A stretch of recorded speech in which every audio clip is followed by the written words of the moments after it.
សម្រាប់ទៅកម្ពុជាស៊ីគេប្រគល់គ្នាលើទឹកដីសវណ្ណភូមិយុទ្ធខំបំបដោគុណខ្មែរពីបុរាណដូចតាយើងបានសល់ទៅឲ្យពីគ្នាមកបន្តអភិរក្សនាំគ្នាតាពីប្រជែងរុញរាស្រឡាញ់មិនដែលខ្មែរនេះ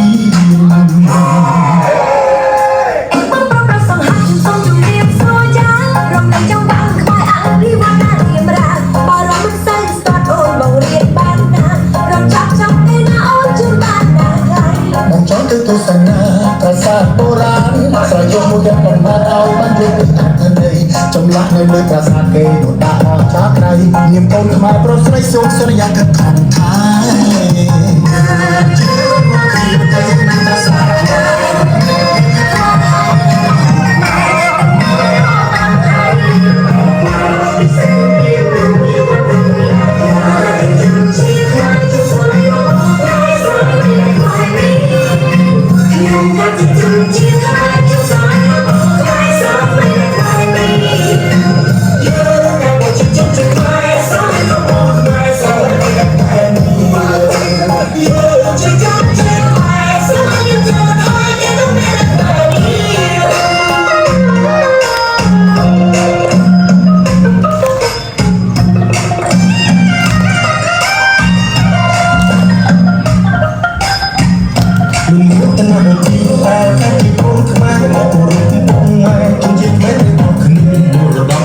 សាមសំខាន់ជាស៊ីគេប្រគល់គ្នាលើទឹកដីសវណ្ណភូមិយុទ្ធខំបំបដោគុណខ្មែរពីបុរាណដូចតាយើងបានសល់ទៅឲ្យពីគ្នាបន្តអភិរក្សនាំគ្នាតាពីបញ្ជើរាស្រឡាញ់ដោយតែខ្មែរ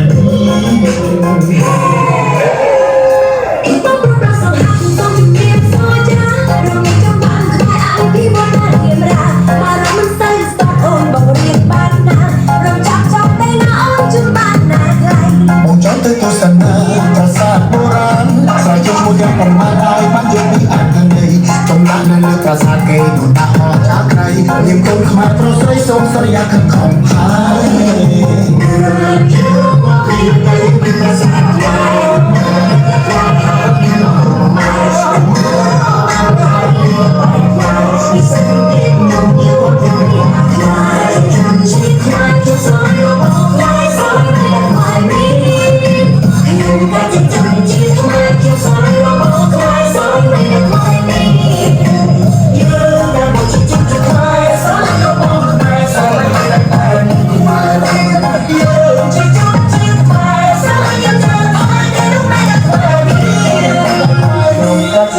ជាតិខ្មែរខ្ញុំស្រឡាញ់របស់ខ្មែរស្រឡាញ់ដោយតែខ្មែរនេះ